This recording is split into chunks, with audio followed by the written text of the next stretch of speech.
Hello, salam, shalom, namaste, sat sri akal, aloha, hola, ciao, bonjour, puna, and privyat. It's really, really good to be with you again. And I know you'll be so happy you've joined us today. We have a fabulous guest with us. That's Kimberly or Kim Day for short. And Kim is a book publisher and author of Write and Grow Rich. How fun is that? Welcome, Kim. Oh, thank you so much for having me here, Samia, and welcome to anyone who's out there listening. Oh, yes. And Kim, please tell us more about who you are and what you do. Oh, well, thank you for asking. Yeah, I am, as you mentioned, a publisher. I am the author of the book called Write and Go Rich, which is not just my book, actually. It's also my signature program where I teach coaches, consultants, course creators, and entrepreneurs how they can write and publish a book to use as a marketing tool to grow their business, to use as a tool to up level their branding, position themselves as a thought leader or expert in their space, and ultimately attract a lot more clients into their business. Because would you agree, if we had more clients in our business, it would really make our business a lot more fun and easy, right? Indeed, indeed. I think it's like you don't have a business if you don't have clients. And even as a change maker, you cannot change the world. You cannot serve your community and your society as you want to without having people that you can actually serve and who want to work with you. So that is so, so important.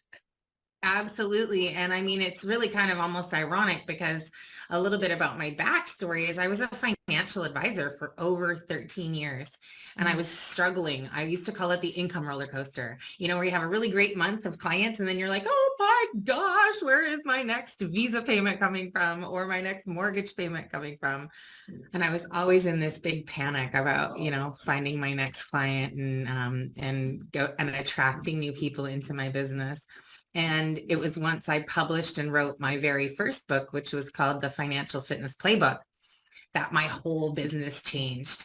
I started attracting new clients into my business. Yeah. I was getting TV and radio spots. It was doing all of this stuff to more magnetically attract people into my business, which of course made it a lot more fun and easy. And in fact, it made it so much more fun and easy that I decided to completely make a change and go 180 and start teaching people this powerful transformational strategy for their business. So Yeah, that is so cool. And I know lots of fellow authors, I'm an author myself, who have had this kind of experience where once you write that book, and assuming you know a little bit about how to use your book to make money, that it's really, really helpful as a way of uplifting your name, your brand, your credibility. And those are the things that then make it more fun and easy to attract the clients that you want. So I know you and me, we will talk lots more about awesome, awesome ways to make money with your book. But before we can get to that point, we have to talk about how to actually write your book and make it more fun and easy because I know so many people have the intention to write the book, the desire to write the book. They've even maybe started to write a book and they get stuck. They're not able to get their book done. They're not able to get their book published. So will you tell me a little bit more about any tips or tricks or techniques that you have for how to make book writing more fun and easy? Hey, thanks for tuning into this episode. Hope you're getting value out of it. For your information, this episode has been sponsored by the Happiness 101 program. Are you a change maker, coach, trainer, or healer? Are chains of fear holding you back from making the impact and income you desire? Using a unique combination of positive psychology and the spiritual wisdom of our most effective change makers, the Happiness 101 program helps you break through your limiting beliefs and manifest the abundance and success you desire with fun and ease. Interested? Book a free Happiness 101 exploration call with me, your happiness expert, Samia Bano. Just use my online calendar link in the show notes. Now, back to the show. I love that you asked that. And of course, I could talk for days about that topic matter because it's exactly what I do in my program, right? And I think maybe not so much the fun part, but the easy part is really about having a path to follow, right? The Yeah. step-by-step instructions, that blueprint, if you will, to getting it done. Because, when you're embarking on a big project, whether it be change isn't always easy. People definitely perceive it as hard, and it doesn't have to be as hard as you make it out to be if you have guidance, if you have mentorship, if you have that blueprint to follow. So, like even when I was changing out of my finance career into entrepreneurship, that was hard. But having the book and knowing that I was doing something that was really going to help people change their lives made it more fun and easy because I was so passionate about what I was doing. So before we dive into if making book writing fun and easy, I just want to encourage you, if you're listening and you're thinking about making a career change because you're in a job that you just don't love, you've got a boss that that isn't someone you love. If you're just not having fun and you feel like there's something tapping you on the shoulder for a bigger purpose, I'm telling you, if I can do it, you can do it, right? Like if Samia, if you can do it, your listeners can do it. So, consider maybe that this is the year that you make that big leap. And if you do, having a book is a really powerful tool to launch yourself into that expert zone, right? Because we perceive authors to be credible experts, right? I think about the people I was following in my finance career and now the people that I'm following in my marketing journey. And most of the gurus or the mentors that I follow are all published authors. Yeah. So, think about someone that you follow, that you look up to. And I bet you nine times out of 10, they are a published author.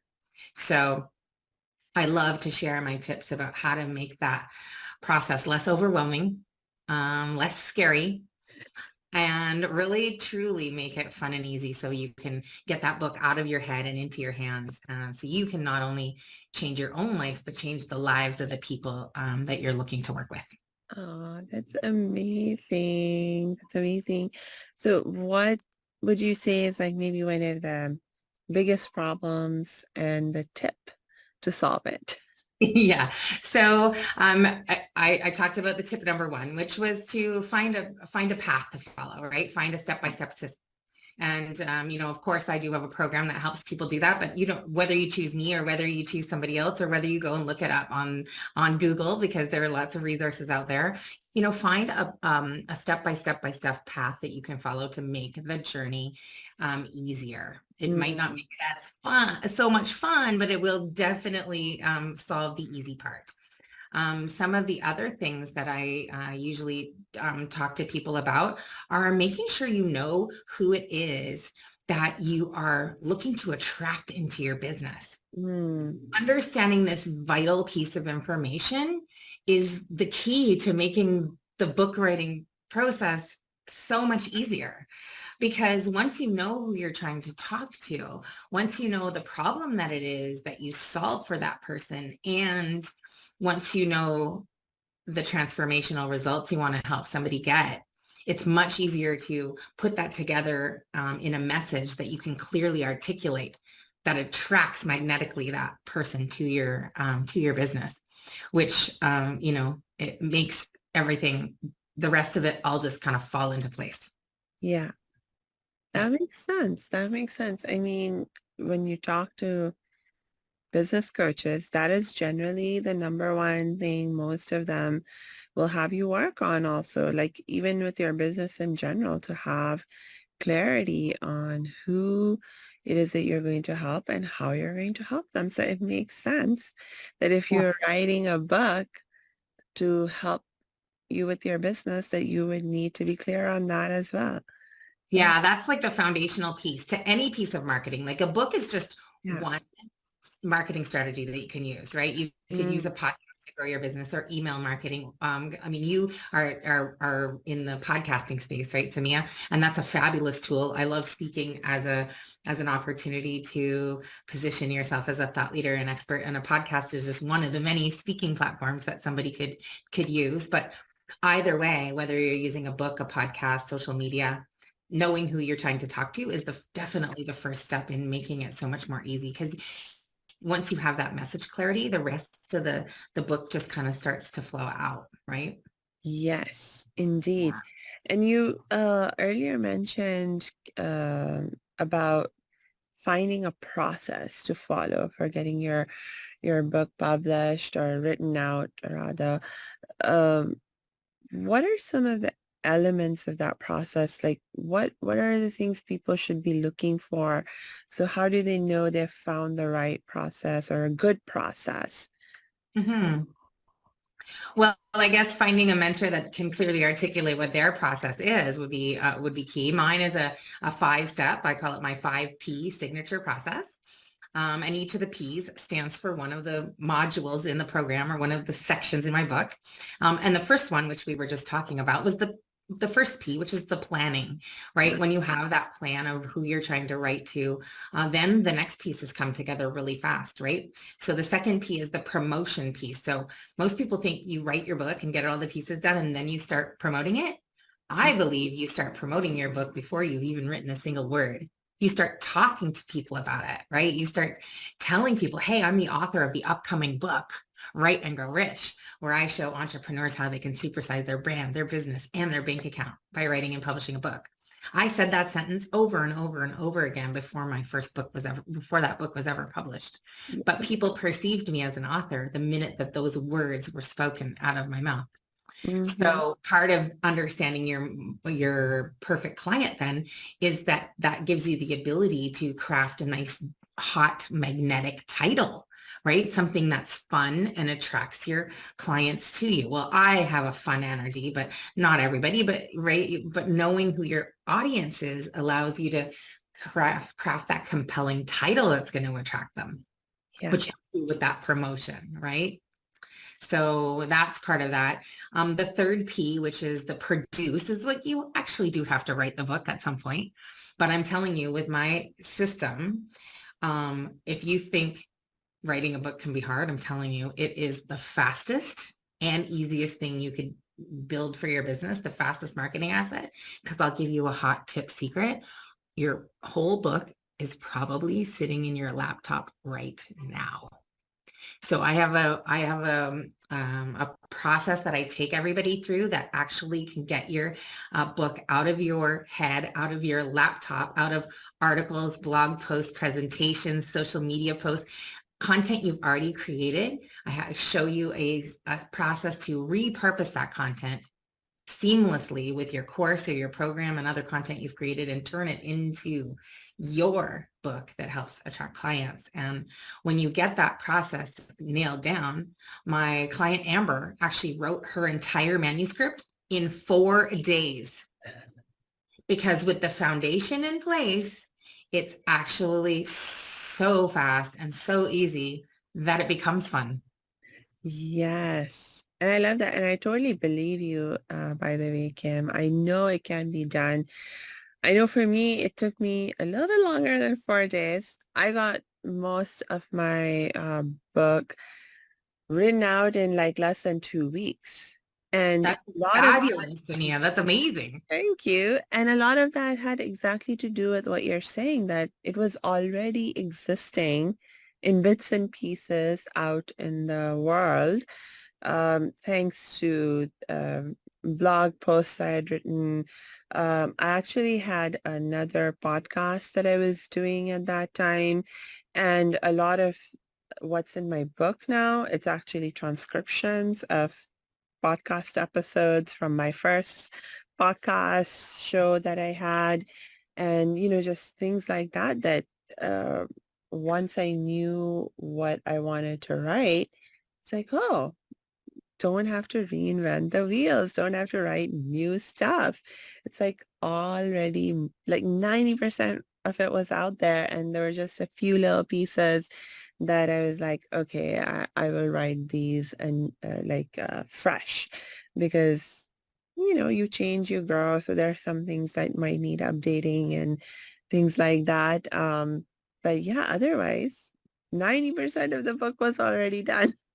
Right. And I mean, like even the pieces that you don't really think about when you're thinking about book content, but like your author bio and like a description about your book, you've likely written most of that stuff if you've ever even been on a podcast or gone and done a PowerPoint presentation or spoke at a networking event, because you have to tell people about who you are and what you do. Yeah. So likely almost every piece of your book has already been written at some point. You might have to, throw in a dedication and some acknowledgments, but a lot of the resources that you'll need to compile and pull together. I talk about, a great book isn't written, it's actually assembled.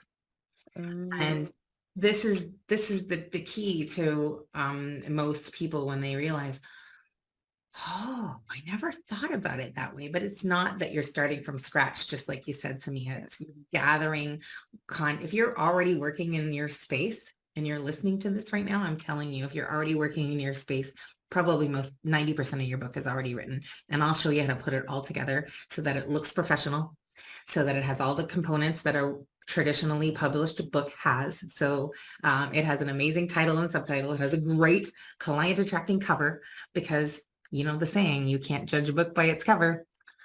In the world of books, that is not true. People do judge your book by its cover. So we make sure you have a really great cover that goes along with your really great title and your really great content. So at the end of the day, you've got a really amazing asset, right? Something you've Yes. created that will help serve your business over and over and over again, and open doors to more speaking opportunities, to more media and publicity, to so many amazing things that will up-level your business and help you not only create more income for yourself, but have more influence and more impact, not only in your life, but in the lives of the clients that you serve.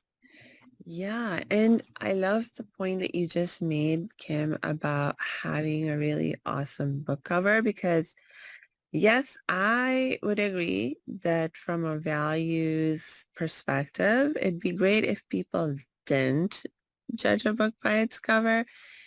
But the fact is that people do judge a book by its cover. And I, you just reminded me of a conference that I had been invited to. Actually, this was after I got my book published.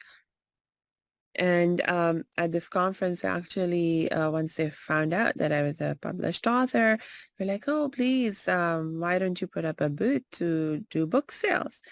And when I got to the conference, there were a number of other authors who were present who were also set up their booths to sell their book.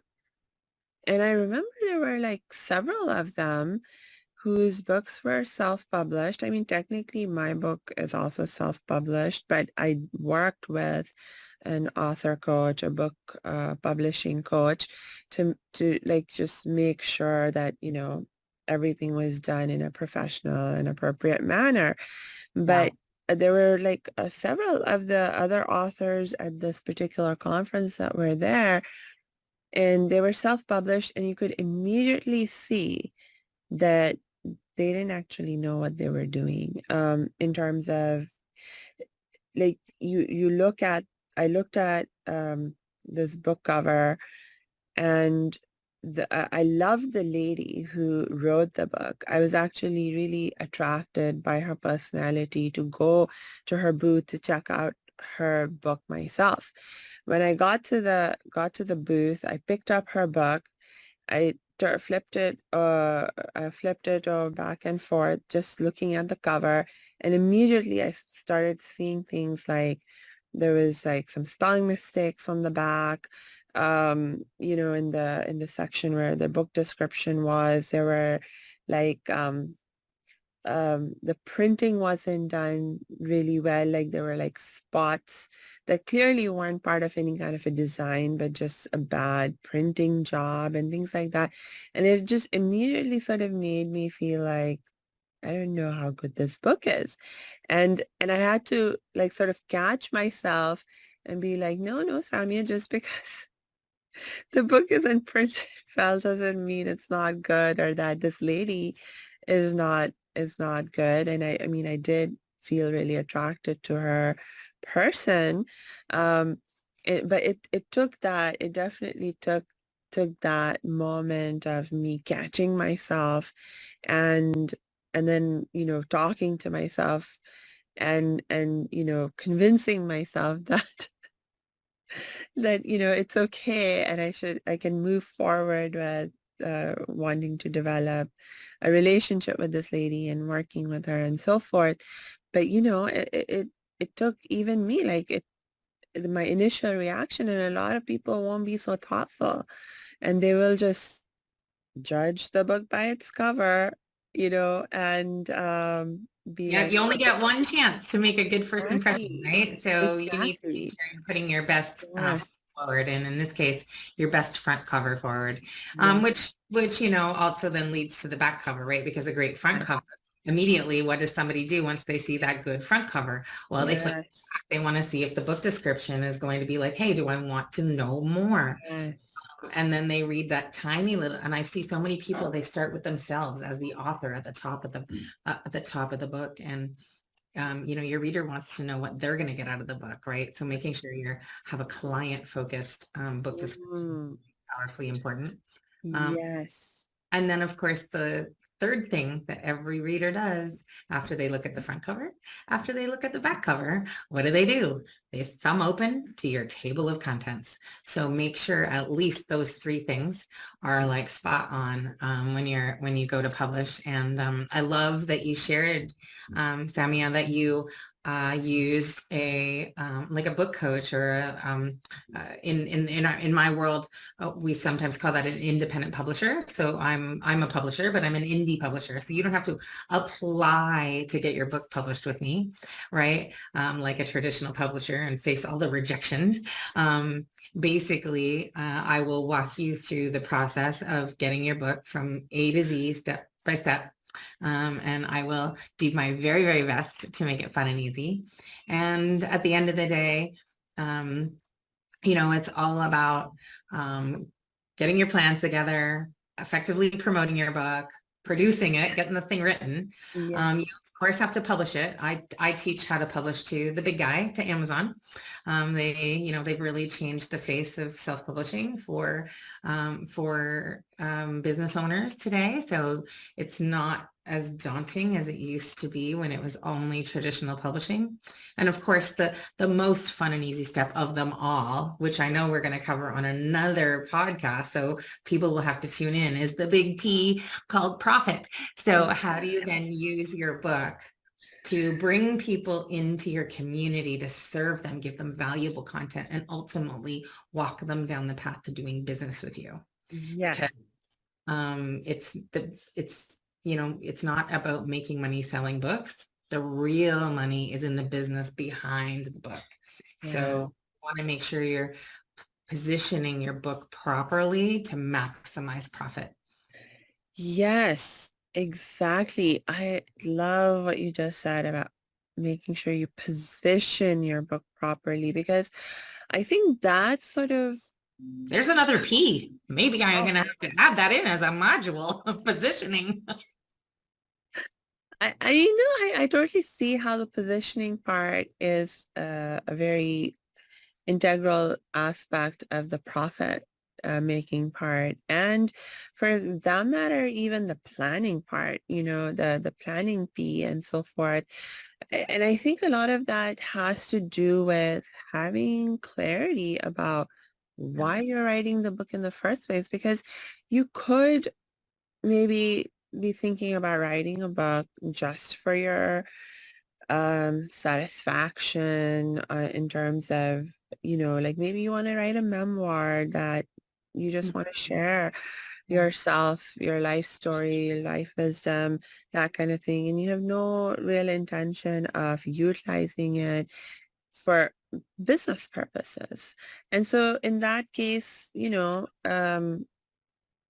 be a different kind of book than a book that you're writing wanting to use it to promote your business, and therefore, you have to think about things differently in the context of how you're going to position your book, and absolutely. like all of that stuff. So for me, I can begin to see all the connections between Yeah.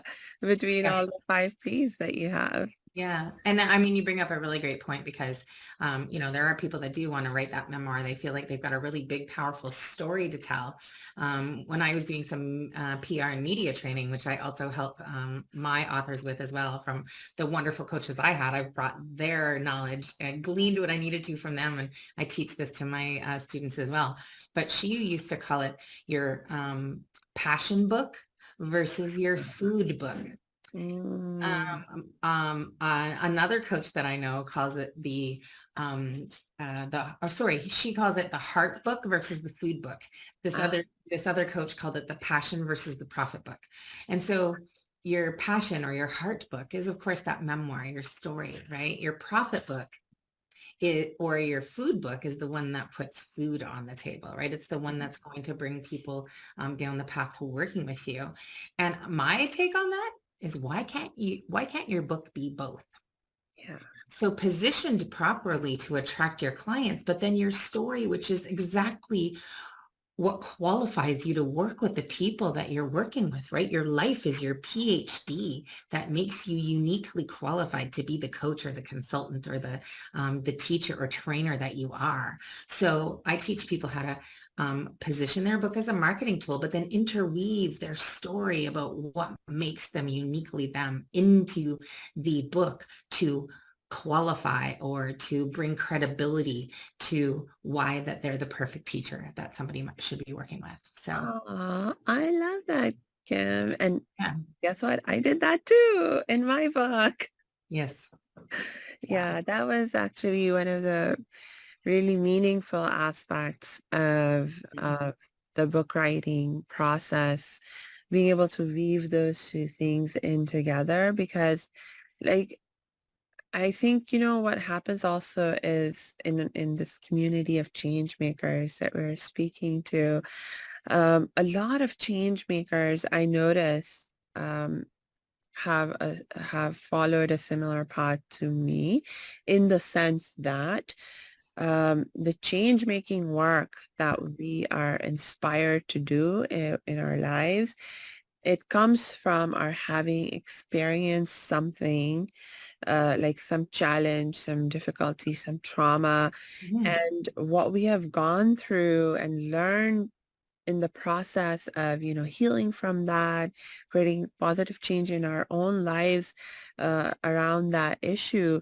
Then, we get to a point where we're like, hey, I want to share this with other people. I want to help other people solve this problem and have an easier time of it than I did, and so our personal stories are in fact a really integral part of the work that yeah. we're doing and why we're doing it. And so it makes a lot of sense to incorporate our story in our books. Yeah. So when somebody comes to me with their autobiography, but I know that they're an entrepreneur, I'm like, hey, you know what? Well, have you considered this? Why not write the book that's going to support growing your business, but weave your autobiography in through the stories and the experiences that you share within the pages of your book. And, you know, those stories become the glue that attracts people to you and holds your program and your expertise and your thought leadership together. And they definitely should be it shouldn't be an and or situation, or sorry, it shouldn't be an one or the other situation. It should be a one and the other situation. So I love that. I love that you did that with your book too. And I mean, you spoke right to my heart with the, you know, the best coaches and consultants are ones that have gone through some sort of a struggle themselves. They got to the other side of that struggle and now they're passionate about teaching somebody how to avoid the struggle. I mean, it's the same thing that I did, right? Yeah. Financial advisor for 13 years, struggling to find clients, wrote the book, had success within 12 months, doubled my income, and then thought, wow, why aren't more entrepreneurs learning better marketing strategies like this? I'm going to go teach it. Right. So it's that whole concept of learn, do, teach. And I love that. And most of the best coaches, that's how they came about their business. Right. Yeah, indeed. Yeah. Ah, thanks so much for sharing all of that amazing wisdom with us, Kim. And Um, because I know we're going to come back and do a second episode. We're going to talk more about creating money with your book, how to, get to that profit making piece of things. So, we're going to wrap up for today. Do you have any last words to share for right now? Well, I want you to know that if you're considering writing a book, if this is your time, if something's tapping you on the shoulder, you've got a big story that you want to share, a big message to bring out to the world, and you want to make that big income influence and impact in not only your own life, but the lives of the people that are waiting to work with you, then I highly suggest a book is one of the fastest paths to achieve that result. And I'd love the opportunity to help you get there if you want. And I do have a free gift for anyone who is listening right now. So if you want to get that planning piece dialed in, I have a 10-step guide to plan and write a client attracting book. And I am happy to share that with you for free. So Samia, I'll get the link to that you can drop in your show notes. Awesome, awesome, awesome. Yeah. That will be so fabulous. Thank you so much, Kim. And yes, to all of our listeners, please make sure you check the show notes. I will make sure I include Kim's links in there so you can connect with her and get this fabulous bonus that she's offering also, and just connect with her whenever you're ready. And yeah, until we connect next time, I wish you lots and lots of peace and joy.